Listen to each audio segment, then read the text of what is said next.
Sa pelikula at mga alamat, madalas nating marinig ang tungkol sa mga kung fu master na may pambihirang kakayahan, mga mandirigmang kayang pabagsakin ang kalaban gamit ang lihim na teknik, matinding disiplina at mga galaw na tila imposible. Ngunit iba ang mundo ng tunay na laban. Sa loob ng ring at cage, hindi sapat ang reputasyon, magagandang demonstrasyon o matitinding kwento. Ang mahalaga ay kung gaano ka-epektibo ang iyong mga galaw kapag may tunay na kalabang sumusuntok pabalik.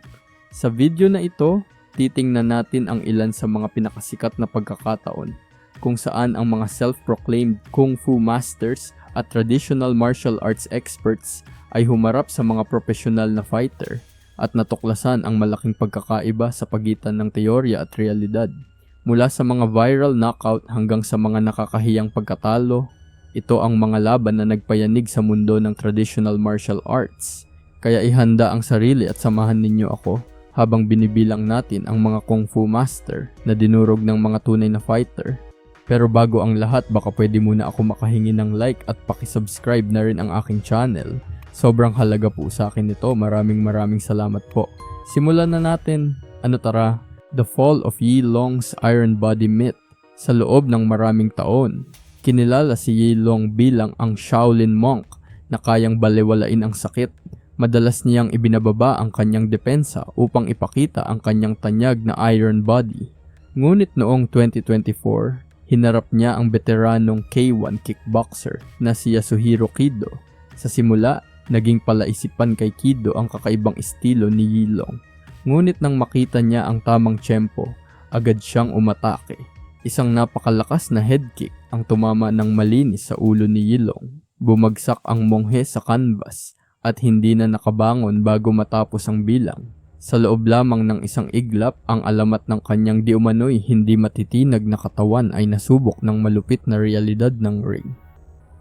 DKU laban sa Manny Pacquiao, reality check in the ring. Si DKU ay isang South Korean self-defense instructor at YouTube personality na sumikat dahil sa kanyang kakaibang fighting concepts. Marami ang humanga sa kanyang mga demonstration at ilan pa nga ang nagturing sa kanya bilang modernong martial arts genius. Ngunit noong 2022, nagpasya siyang subukan ang kanyang kakayahan laban sa isa sa pinakamahuhusay na boksingero sa kasaysayan, si Manny Pacquiao. Mula sa unang round, kitang-kita ang agwat ng antas ng kanilang karanasan.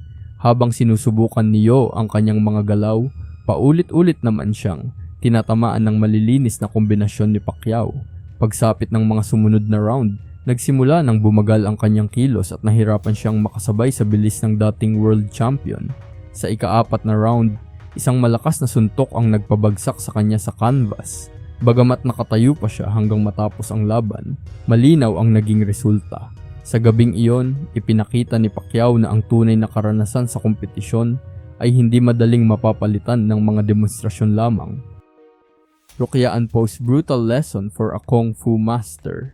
Isang kilalang Kung Fu practitioner ang minsang naghamon kay Rokyaan Po, isang dating K1 champion na kilala sa kanyang agresibong estilo sa kickboxing. Kumpiyansa ang master na maipapakita niya ang bisa ng kanyang tradisyonal na sining laban sa isang world-class striker. Ngunit pagsimula pa lamang ng laban, agad nang nagbago ang takbo ng kanyang plano. Walang pag-aalinlangan si Anpo na umatake gamit ang mabilis at malalakas na kombinasyon.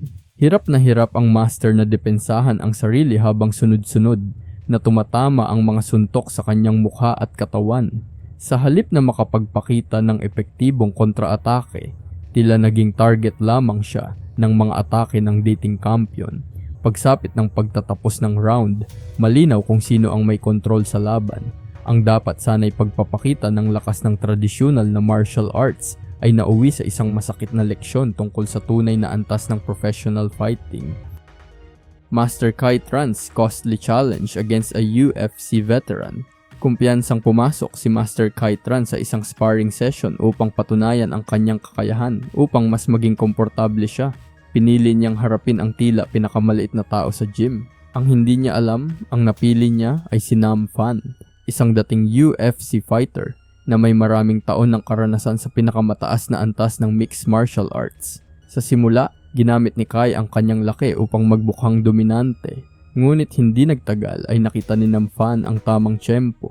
Isang mabilis at eksaktong counterpunch ang tumama ng malinis at nagpabagsak kay Kai sa sahig. Nang muli siyang makatayo, isa pang malakas na suntok ang agad na sumalubong sa kanya. Sa loob lamang ng ilang segundo, natapos ang kanyang kumpiyansang paghamon.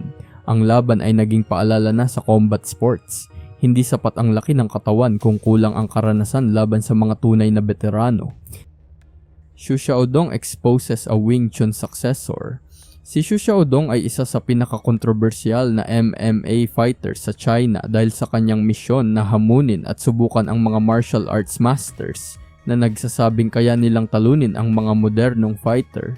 Noong 2018, hinarap niya si Ding Hao, isang Wing Chun practitioner na nag-aangking tagapagmana ng tradisyong konektado sa mga alamat ng Chinese martial arts. Pagkatunog ng bell, agad na sumugod si Ding gamit ang kanyang mga teknik. Ngunit hindi nagtagal ay ipinakita ni Xu ang malaking pagkakaiba sa pagitan ng demonstrasyon at tunay na laban. Madali niyang nakontrol ang kalaban, na itumba ito at paulit-ulit na naibaba sa sahig. Sa bawat pagtatangkang bumangon ni Ding, agad siyang nababalik sa alanganing posisyon. Hindi nagtagal ay napilitan ang referee na ihinto ang laban. Ang naging resulta ay isa na namang malaking dagok sa kredibilidad ng ilang tradisyonal na martial arts claims. Ding Hao's second humbling defeat. Sa halip na umatras matapos ang kanyang pagkatalo, muling bumalik sa laban si Ding Hao noong 2019. Sa pagkakataong ito, hinarap niya ang kickboxer na si Ahu na mas magaan pa sa kanya ng mahigit 10 kilo. Sa unang segundo pa lamang ng laban, agresibong sumugod si Ding nang halos walang depensa. Agad naman siyang sinalubong ng mabilis na kombinasyon ng suntok. Habang tumatagal, nagsimulang tumama ang mga low kick at mga tuhod mula sa mas bihasang kickboxer. Kitang-kita ang hirap ni Ding na makasabay sa bilis at lakas ng kanyang kalaban. At pagkatapos ng serye ng mga atake, isang napakagandang high kick ang tumama ng diretso sa kanyang ulo. Bumagsak siya ng mukha ang unang sumayad sa canvas. Isa na naman itong masakit na pagkatalo na nagdulot ng maraming pagdududa sa kanyang mga ipinagmamalaking kakayahan. Traditional Kung Fu meets weekend. MMA training. Isang Kung Fu master ang naghangad na patunayan na kaya pa ring manghibabaw ng tradisyonal na martial arts laban sa modernong combat sports. Ang kanyang napiling kalaban ay isang ordinaryong MMA enthusiast.